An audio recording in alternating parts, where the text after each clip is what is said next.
سورہ فاتحہ سے کرتا ہے وہ کہتا ہے الحمدللہ رب العالمین۔ سبحان اللہ، نماز اللہ تبارک و تعالیٰ کی ایک ایسی بندگی ہے، ایک ایسی عبادت ہے جو بندوں کو اپنے رب سے ہم کلام کراتی ہے، جو بندے کو اپنے رب سے بات کرواتی ہے۔ ایک انسان، اللہ کا ایک بندہ حالت نماز میں کھڑا ہوتا ہے، وہ اللہ تبارک و تعالیٰ سے بات کر رہا ہوتا ہے۔ جب وہ سورہ فاتحہ پڑھتا ہے، سورہ فاتحہ کے ہر کلمے کا جواب رب العالمین دیتے ہیں۔ سبحان اللہ، بندہ کہتا ہے الحمدللہ رب العالمین، اللہ جواب میں کہتے ہیں حمدنی عبدی، میرے بندے نے میری حمد بیان کی۔ سبحان اللہ۔ ہم اسی لیے جب نماز میں ہوں اپنے دل، اپنے دماغ کو، اپنے خیالات کو سمیٹ کر کے خشوع و خضوع کے ساتھ اللہ کے سامنے کھڑے ہوں، کیونکہ وہ رب العالمین جو میرا اور آپ کا خالق ہے وہ ہمارے کلمات کو سنتا ہے اور سن کر کے جواب دے رہا ہوتا ہے۔ بندہ کہتا ہے الحمدللہ رب العالمین، اللہ فرماتا ہے حمدنی عبدی، میرے بندے نے میری حمد بیان کی۔ بندہ کہتا ہے الرحمن الرحیم، الرحمن الرحیم، اللہ جواب میں کہتا ہے اثنى علی عبدی، میرے بندے نے میری ثنا بیان کی، میرے بندے نے میری ثنا بیان کی۔ پھر کہتا ہے مالک یوم الدین، ایاک نعبد و ایاک نستعین، اللہ فرماتا ہے یہ میرے اور میرے بندے کے درمیان کی بات ہے، اور میرے بندے کو میں ہر وہ چیز عطا کروں گا جس کا مجھ سے وہ سوال کرے گا۔ بندے نے تعریف کی، بندے نے حمد بیان کی، بندے نے وعدہ کیا اللہ کے سامنے کھڑے ہو کر کے، اے میرے پروردگار، جب تک زندہ رہوں گا تیری عبادت کرتا رہوں گا، تجھ سے مدد مانگتا رہوں گا، تیرے علاوہ کسی کی عبادت نہ کروں گا، کسی سے مدد نہ مانگوں گا، کسی کے سامنے دست سوال دراز نہ کروں گا۔ اللہ کو یہ بات اتنی پسند آتی ہے، اللہ فرماتا ہے یہ میرے اور میرے بندے کی بات ہے، اب میرا بندہ جو مانگے گا میں اپنے بندے کو عطا کروں گا۔ پھر کیا مانگتے ہیں ہم اور آپ اللہ سے؟ ہم اور آپ اللہ سے کیا مانگتے ہیں؟ اہدنا الصراط المستقیم۔ ہم اللہ تبارک و تعالیٰ سے دنیا کی سب سے قیمتی چیز مانگتے ہیں، وہ سیدھے راستے کی ہدایت مانگتے ہیں، سیدھے راستے کی ہدایت مانگتے ہیں۔ یاد رکھیے، ہدایت اللہ تبارک و تعالیٰ کی وہ نعمت ہے جو حبشہ کے رہنے والے کالے کلوٹے بلال کو مل جاتی ہے، لیکن اللہ کے نبی کے سگے چچا ابو طالب کو نہیں ملتی ہے۔ اللہ تبارک و تعالیٰ اپنے بندوں میں سے جسے چاہتا ہے ہدایت سے نوازتا ہے۔ ہم ایسی قیمتی چیز اللہ تبارک و تعالیٰ سے مانگتے ہیں جو دنیا کی سب سے قیمتی چیز ہے، اہدنا الصراط المستقیم صراط الذین انعمت علیہم غیر المغضوب علیہم ولا الضالین۔ ہم سورہ فاتحہ ختم کرتے ہیں۔ سورہ فاتحہ کے مکمل ہونے پر ہمیں یہ حکم دیا گیا ہم آمین کہیں۔ یہ بہترین دعا ہے، یہ افضل دعا ہے، یہ جامع دعا ہے۔ ہمیں حکم دیا گیا کہ جب سورہ فاتحہ ختم ہو ہمیں بلند آواز سے آمین کہنے کا حکم دیا گیا۔ اور سبحان اللہ، اتنی اچھی دعا ہے، اتنی جامع دعا ہے، اتنی فضیلت والی یہ دعا ہے، ہم صرف آمین نہیں کہتے بلکہ ہمارے ساتھ ساتھ اللہ کے مقدر فرشتے بھی آمین کہتے ہیں، فرشتے آمین کہتے ہیں۔ تو اللہ کے نبی نے ارشاد فرمایا جس کی آمین فرشتوں کے آمین کے ساتھ مل جائے گی، موافقت کر جائے گی، اللہ تبارک و تعالیٰ اس کے پچھلے سارے گناہوں کو معاف کر دیتا ہے۔ سبحان اللہ۔ انسان قیام کرتا ہے، اس کے بعد قیام کے بعد رکوع میں ہوتا ہے، رکوع کرتا ہے، اپنا سر، اپنے کان، اپنی ناک، اپنی آنکھیں، اپنی گردن اللہ کے سامنے جھکاتا ہے، عاجز کا اظہار کرتا ہے، اے میرے پروردگار، اے میرے رب، میں تیرے سامنے جھک گیا، میں تیرے سامنے عاجز ہوں، عاجز کا اظہار کرتا ہے۔ اس کے بعد انسان سجدہ کرتا ہے، انسان سجدہ کرتا ہے۔ سجدے میں کیا کرتا ہے؟ اپنے پیشانی کو زمین پر ٹیکتا ہے، اپنی ناک کو زمین پر ٹیکتا ہے، اپنے ہاتھوں کو، اپنے گھٹنوں کو، اپنے پیروں کو زمین پر رکھتا ہے۔ یہ عاجزی کا، انکساری کا سب سے اعلیٰ مظہر ہے یہ انسان کے لیے کہ انسان اپنے آپ کو اللہ کے سامنے مکمل طور پر جھکا دیتا ہے، مکمل طور پر عاجز و انکساری کا اظہار کرتا ہے۔ اور سجدہ اللہ تبارک و تعالیٰ اتنا پسند ہے، اتنا پسند ہے، اللہ کے نبی کے فرمان کے مطابق جو بھی انسان اللہ کے سامنے سجدہ کرتا ہے، اگر کسی گناہ کی وجہ سے، اگر کسی خطا کی وجہ سے اگر وہ انسان جہنم میں چلا بھی جاتا ہے تو اللہ تبارک و تعالیٰ نے جہنم کی آگ کو سجدہ کرنے والے جگہ پر حرام قرار دیا ہے۔ اعضائے سجود کو جہنم کی آگ جلاتی نہیں، جہنم کی آگ کھاتی نہیں۔ یہ سجدہ اللہ کو اتنا پسندیدہ ہے۔ انسان اللہ کے سامنے سجدہ کرتا ہے، شیطان دیکھتا ہے کہ بندہ اللہ کے سامنے سجدہ کر رہا ہے، اللہ کے سامنے جھک رہا ہے، وہ روتے ہوئے وہاں سے دور بھاگ جاتا ہے، روتے ہوئے اس انسان سے دور ہو جاتا ہے اور کہتا ہے اللہ نے مجھے سجدے کا حکم دیا تھا، میں نے سجدہ نہ کیا، لیکن اللہ نے انسان کو سجدے کا حکم دیا، اس نے سجدہ کر لیا۔ اللہ اکبر۔ تو یہ سجدہ اللہ تبارک و تعالیٰ کے سامنے جھک کر کے اللہ سے قریب ہونے کا بہت بڑا ذریعہ ہوا کرتی ہے۔ محترم سامعین کرام، وہ انسان جو نماز نہیں پڑھتا اس کا انجام کیا ہوتا ہے؟ قیامت کے دن جب جہنمی جہنم میں چلے جائیں گے، جنتی جنت میں چلے جائیں گے، جنتی جہنم میں سے پوچھیں گے ما سلککم فی سقر قالوا لم نک من المصلین۔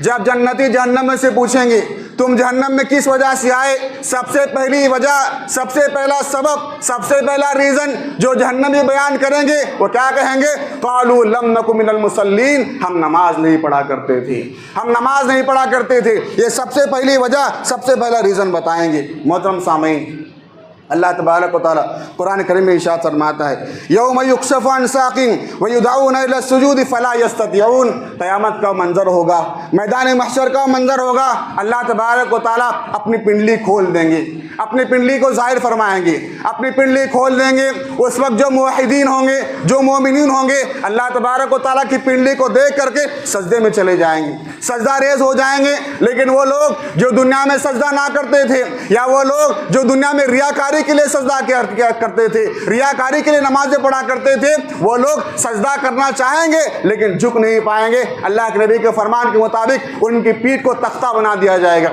ان کی پیٹھ کو تختہ بنا دیا جائے گا۔ وہ سامنے جھکنا چاہیں گے لیکن اپنے پیچھے پہلو کے، اپنے پیچھے پشت کے بل گر جائیں گے، وہ پیچھے گر پڑیں گے، اللہ کے سامنے سجدہ نہ کر سکے۔ اللہ اکبر، کتنی بڑی بد نصیبی ہوگی، نہ جانے کتنا بد نصیب ہوگا وہ انسان اپنے رب کو اپنے سامنے دیکھے گا پھر بھی نہ سجدہ کر سکے گا۔ اللہ، کتنے بڑی سزا ہے یہ، کتنی بڑی سزا ہے، کتنی بڑی بد نصیبی ہے۔ اپنے رب کو سامنے دیکھ کر کے وہ سجدہ کرنا چاہے گا لیکن سجدہ نہ کر پائے گا، جھک نہ سکے گا۔ اللہ کا اپنے رب کو سامنے دیکھ کر کے سجدہ نہ کر پانا، یہ کتنی بڑی بد نصیبی کی بات ہوگی۔ محترم سامعین، اللہ کے نبی صلی اللہ علیہ وسلم نے دوسری حدیث میں بے نمازیوں کا انجام بیان کرتے اللہ کے نبی ارشاد فرمایا بے نمازیوں کا حشر کس کے ساتھ ہوگا؟ اللہ کے نبی نے فرمایا بے نمازیوں کا، مسند احمد کی روایت ہے، بے نمازیوں کا حشر قارون کے ساتھ، فرعون کے ساتھ، حامان کے ساتھ، ابی بن خلف کے ساتھ ہوگا۔ ہم جانتے ہیں یہ کون ہیں، ہم سبھی حضرات جاننے والے ہیں۔ فرعون کون تھا، حامان کون تھا، قارون کون تھا اور ابی بن خلف کون تھا؟ ایک بے نمازی انسان جو اللہ کے سامنے سجدہ نہیں کرتا، نمازوں کی پابندی نہیں کرتا، ایسے لوگوں کے ساتھ، ایسے انسان کا انجام ہونے والا ہے۔ قارون کے ساتھ، حامان کے ساتھ، فرعون کے ساتھ اور ابی بن خلف کے ساتھ۔ ان تینوں کے بارے میں آپ کو پتہ ہوگا، قارون کون تھا، فرعون کون تھا، حامان کون تھا۔ آپ کو پتہ ہے ابی بن خلف کون تھا؟ ابی بن خلف کون تھا؟ اللہ کے نبی کے زمانے میں ایک مشرک تھا، ایک کافر تھا، اور یہ ایسا کافر ہے اللہ کے نبی صلی اللہ علیہ وسلم نے اپنی زندگی میں بہت سارے غزوات کیے، بہت سارے جنگیں کی اور کئی سارے معاملات ہوئے، کئی کافرین و مشرکین قتل کیے گئے، لیکن اللہ کے نبی صلی اللہ علیہ وسلم نے اپنی مکمل زندگی میں بس ایک انسان ایسا ہے جس کو اپنے ہاتھوں سے قتل کیا اللہ کے نبی صلی اللہ علیہ وسلم نے۔ ایک ایسا انسان ہے جس کو اللہ کے نبی صلی اللہ علیہ وسلم نے خود اپنے ہاتھوں سے قتل کیا، وہ ابی بن خلف ہے، وہ ابی بن خلف ہے۔ آپ اندازہ لگائیں ہم کتنے، وہ انسان کتنا بد نصیب ہوگا جس کا انجام ابی بن خلف کے ساتھ ہوگا۔ وہ ایسا انسان ہے جس کو اللہ کے نبی صلی اللہ علیہ وسلم نے خود اپنے ہاتھوں سے قتل کیا۔ اللہ، محترم سامعین کرام، آگے بڑھتے ہیں، آگے بڑھتے ہیں۔ محترم سامعین، ہمارے اسلاف کو نماز سے بڑی محبت ہوا کرتی تھی، نماز سے بڑی محبت تھی۔ عمر فاروق رضی اللہ تعالیٰ عنہ مسلمانوں کے خلیفہ ہیں، ان کے معاملات کیا تھے، ان کا حال کیا تھا؟ اپنے گورنر کے ساتھ، اپنے گورنروں کے ساتھ میٹنگ کیا کرتے تھے، تو میٹنگ میں، اس میٹنگ میں اپنے گورنروں کے ساتھ سب سے پہلی بات جو کیا کرتے تھے وہ کہا کرتے تھے اپنی نمازوں کی حفاظت کرو، اپنے نمازوں کی حفاظت کرو۔ جس انسان نے نماز کی حفاظت کی اس نے اپنی دین کی حفاظت کی، جس نے اپنی نماز کو ضائع کر دیا اس نے اپنے دین کو ضائع کر دیا۔ ہم جانتے ہیں عمر بن خطاب رضی اللہ تعالیٰ عنہ جب نماز میں تھے، ایک مجوسی ابو لیلو فیروز نے آپ پر حملہ کیا اور آپ شدید زخمی ہو گئے، اور اسی زخم میں عمر فاروق رضی اللہ عنہ کا انتقال ہو گیا۔ بعض اہل علم یہ بات بیان کہتے ہیں عمر رضی اللہ تعالیٰ عنہ اس زخمی حالت میں بے ہوش ہو گئے، اور طبیبوں نے کئی سارے نسخے آزمائے کہ آپ کو ہوش میں لایا جائے. آپ کو ہوش میں لانے کے لیے کئی نسخے آزمائے لیکن آپ کو ہوش نہ آیا. سارے لوگ بڑے فکر مند ہیں اور اللہ اور عمر فاروق رضی اللہ عنہ کے ارد گرد بیٹھے ہوئے ہیں. اتنے میں ایک آدمی نے مشورہ دیا اگر انہیں ہوش میں لانا ہے تمہیں ایک کام کرنا پڑے گا. کہا کیا؟ کہا ان کے کان کے پاس جاؤ اور کان کے پاس جا کر کہو حی علی الصلاۃ، حی علی الصلاۃ، آؤ نماز کی طرف. اور سبحان اللہ ایک آدمی ان کے پاس کان کے پاس گیا، بے ہوش ہے. طبیبوں نے ساری کوششیں کر لی ہوش میں لانے کی. ان کے کان کے پاس گیا اور کان کے پاس جا کر اس نے کہا حی علی الصلاۃ، آؤ نماز کی طرف. بے ہوشی کے عالم میں یہ کان میں الفاظ گونجتے ہیں، کان میں آواز آتی ہے نماز کی طرف آؤ. عمر فاروق رضی اللہ تعالیٰ عنہ ہوش میں آ جاتے ہیں. عمر فاروق رضی اللہ تعالیٰ عنہ ہوش میں آ جاتے ہیں. آج ہم اپنی نیند سے نہیں جاگ سکتے، پوری اذان ہم سنتے ہیں، ہماری نیند سے ہم جاگ نہیں سکتے. وہ عمر جو اپنے زندگی کے آخری لمحات میں ہیں اور زخم بہت گہرا ہے، اس وقت بھی ان کے کان میں حی علی الصلاۃ کے الفاظ پڑے، بے ہوشی سے حالت میں اب ہوش میں آ گئے. اللہ محترم سامعین کرام، ابن عباس رضی اللہ تعالیٰ عنہ کے بارے میں آتا ہے آخری عمر میں آنکھوں کی بینائی کمزور ہو گئی. آخری عمر میں آنکھوں کی بینائی کمزور ہو گئی. طبیب نے کہا میں آپ کی آنکھوں کا علاج کروں گا، آپ کی آنکھوں میں دوائی ڈالوں گا، لیکن آپ کو کچھ دنوں کے لیے نماز پڑھنے سے پرہیز کرنا پڑے گا. نماز پڑھنے سے پرہیز کرنا پڑے گا. عبداللہ بن عباس رضی اللہ تعالیٰ عنہ یہ بات کو سن کر کہتے ہیں میں نے اللہ کے نبی صلی اللہ علیہ وسلم کو یہ فرماتے ہوئے سنا کہ وہ انسان جو دنیا میں نماز نہیں پڑھتا وہ اللہ تبارک و تعالیٰ سے اس حال میں ملے گا کہ اللہ تبارک و تعالیٰ ایسے انسان پر غصہ ہوگا، ایسے انسان پر غصہ ہوگا. اس حال میں اللہ تبارک و تعالیٰ سے ملاقات کرے گا. مجھے یہ بات منظور ہے کہ میرے آنکھوں کی روشنائی چلی جائے، لیکن مجھے یہ بات منظور نہیں ہے کہ میں نمازوں کو ضائع کروں اور نمازوں کو نہ پڑھوں. سبحان اللہ، کتنی ان کو نماز سے محبت تھی، کتنا ان کو نماز سے لگاؤ تھا. ایک بہت مشہور تابعی گزرے ہیں سعید بن المسیب رحمۃ اللہ علیہ، ان کے بارے میں آتا ہے وہ کہا کرتے تھے میں نے اپنی زندگی کے 50 سال ایسے گزارے ہیں کہ مؤذن کے اذان کہنے سے پہلے پہلے میں مسجد میں موجود ہوا کرتا تھا. میں اپنی زندگی کے 50 سال ایسے میں نے گزارے ہیں کہ مؤذن کے اذان کہنے سے پہلے پہلے میں مسجد میں موجود ہوا کرتا تھا.